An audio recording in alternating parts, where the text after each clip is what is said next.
ಬೆಲೆ ಏರಿಕೆಯಿಂದ ತತ್ತರಿಸಿರೋ ಸಿಟಿ ಮಂದಿಗೆ ಶೀಘ್ರದಲ್ಲೇ ಮತ್ತೊಂದು ಬಿಗ್ ಶಾಕ್ ಆದಿದೆ. ಇನ್ನು 5-6 ತಿಂಗಳಲ್ಲಿ ಮತ್ತೆ ಮೆಟ್ರೋ ಪ್ರಯಾಣ ದರ ಹೆಚ್ಚಾಗಲಿದೆ ಅಂತೆ. ಅಷ್ಟಕ್ಕೂ ಮತ್ತೆ ಟಿಕೆಟ್ ರೇಟ್ ಜಾಸ್ತಿ ಮಾಡ್ತಿರೋದು ಯಾಕೆ? ಇದಕ್ಕೆ ಬಿಎಂಆರ್ಸಿಎಲ್ ಹೇಳ್ತಿರೋದೇನು ಅನ್ನೋದ್ರ ಕಂಪ್ಲೀಟ್ ರಿಪೋರ್ಟ್ ಇಲ್ಲಿದೆ.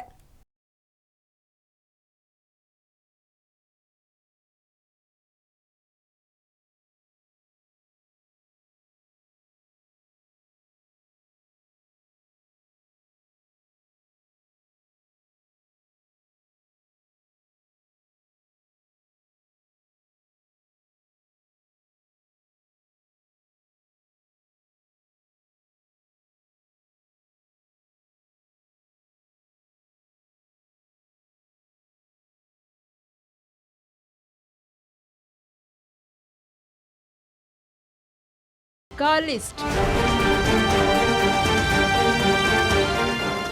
ಗ್ಯಾರಂಟಿ ಸರ್ಕಾರ ಅಧಿಕಾರಕ್ಕೆ ಬಂದು 2.5 ವರ್ಷಗಳೇ ಕಳೆದಿವೆ. ಈಗಾಗಲೇ ಬಡ ಹಾಗೂ ಮಧ್ಯಮ ವರ್ಗದ ಜನರಿಗೆ ಬೆಲೆ ಏರಿಕೆ ಬಿಸಿ ಕೊಟ್ಟಿರೋ ಸರ್ಕಾರ ಇದೀಗ ಮತ್ತೊಂದು ಬಿಗ್ ಶಾಕ್ ಕೊಡೋಕೆ ಮುಂದಾಗಿದೆ. ಕಳೆದ 6 ತಿಂಗಳ ಹಿಂದೆಯಷ್ಟೇ 71% ದರ ಏರಿಕೆ ಮಾಡಿದ್ದ ನಮ್ಮ ಮೆಟ್ರೋ ಇನ್ನು ಕೇವಲ 6 ತಿಂಗಳಲ್ಲಿ ಮತ್ತೆ ಟಿಕೆಟ್ ಪ್ರೈಸ್ ಹೈಕ್ಗೆ ಬಿಗ್ ಪ್ಲಾನ್ ನಡೆಸುತ್ತಿದೆ. ಈ ಕುರಿತಂತೆ ನಮ್ಮ ಮೆಟ್ರೋ ಬಹಿರಂಗಪಡಿಸಿರೋ ಪ್ರಸ್ತಾವನೆಯ ಪ್ರತಿ ಗ್ಯಾರಂಟಿ ನ್ಯೂಸ್ಗೆ ಲಭ್ಯವಾಗಿದೆ.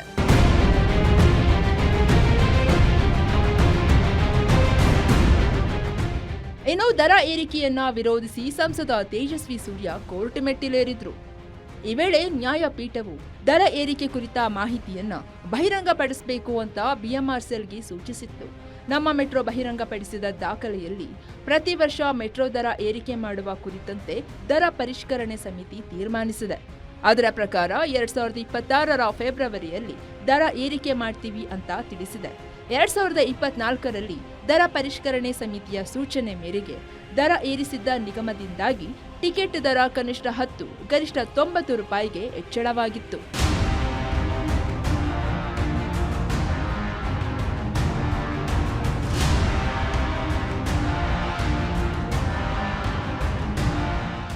ಸದ್ಯ ಪ್ರಸ್ತುತ ಇರೋ ನಮ್ಮ ಮೆಟ್ರೋ ಪ್ರಯಾಣ ದರಕ್ಕೆ 5% ಹೆಚ್ಚಳ ಮಾಡುವ ಅನಿವಾರ್ಯತೆ ಇದ್ದು, ಆರ್ಥಿಕ ವೆಚ್ಚ ಹಾಗೂ ನಿರ್ವಹಣಾ ವೆಚ್ಚ ಸರಿದೂಗಿಸಲು ಈ ಕ್ರಮ ಅಂತಾನು ಸಮರ್ಥಿಸಿಕೊಂಡಿದೆ.